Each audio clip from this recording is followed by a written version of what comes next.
ঘর থেকে বের হওয়ার সময় পেছন থেকে কেউ ডাক দিলে যাত্রা অশুভ হয়, এটা কি ধরনের বিশ্বাস? পেছন থেকে কেউ ডাক দিলে যাত্রা কি হয়? অশুভ হয়, মানে সামনে কোনো শনি অপেক্ষা করতেছে, এই তো? আচ্ছা, তো পিছন থেকে ডাক দিলে কি হবে? কোনো বিপদ হবে, এই তো? আল্লাহ মাফ করো, এই সময় এসেও যদি এই ধরনের কুসংস্কারাচ্ছন্ন বিশ্বাস আমাদের সমাজে এখনো থাকে, এটা তো আমাদের জন্য লজ্জার কথা ভাই। পেছন থেকে ডাক দেয়া, সামনে থেকে ডাক দেয়া, ডানে থেকে ডাক দেয়া, বামে থেকে ডাক দেওয়া, কোনো দিক থেকে ডান ডাক দেওয়ার পরে হাদিসে কোনো নিষেধ নাই।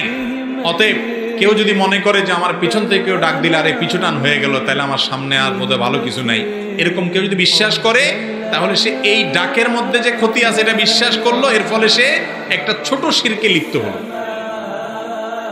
আমার ভালো ক্ষতির মালিককে, সে সামনে থেকে দিছে ডাক না পিছিয়ে, তার ডাকে কি আসে যায়? আমি যদি মনে করি যে আল্লাহ ছাড়া কেউ আমার লাভ ক্ষতির মালিক না, তাহলে এর ডাকে কিছু হবে যাবে আমার? যদি বিশ্বাস করে যে পিছন থেকে ডাক পাইছি হায় রে, তাহলে আজকে কপালে খারাপ আছে, বাইরে আর সময় ঝাড়ু দেখছি সর্বনাশ, তাহলে কপালে ঝাড়ুই আছে আজকে সামনে। হ্যাঁ, কাকের ডাক শুনছি বাইর হওয়ার সময় সর্বনাশ, তাহলে শেষ, শনিবারে বাইরে হয়েছি তাহলে সৈন্য পাইছে আমারে। এরকম আজে বাজে এবং কুকথা আমাদের সমাজে একসময় ছিল, এখন এগুলো আলহামদুলিল্লাহ নাই। এখনো অনেকে বিশ্বাস করে, এটা লজ্জার কথা।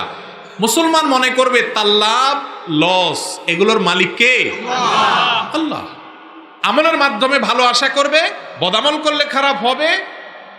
কেউ যদি পিছনের দিক থেকে ডাকে অথবা সামনে ঝাড়ু দেখে, আবার দেখা যায় দোকানদার প্রথম কাস্টমার যদি বাকি চায় তো বলে কপাল আজকে শেষ সারাদিনের জন্য, আছে না? না, এগুলা এই দোকানদারদের এটা এখনো খুব শক্ত করে দোকানদার ধরে রাখছে যে বাকি চায় না। প্রথম যদি এসে একজনের ভাঙতে চায় যে সারাদিন তাহলে আজকে এই কাম করতে করতেই যাবে, এগুলো ফালতু কথা এবং অযথা কথা। যাত্রা নষ্ট হয় বলে, আবার কিসের যাত্রা নষ্ট হওয়া? মুসলমানের সমস্ত কুসংস্কারে বিশ্বাস করতে পারে না। লাভ ক্ষতির মালিক কে? আল্লাহ। এই সমস্ত বাজে কথা বিশ্বাস করা যাবে না।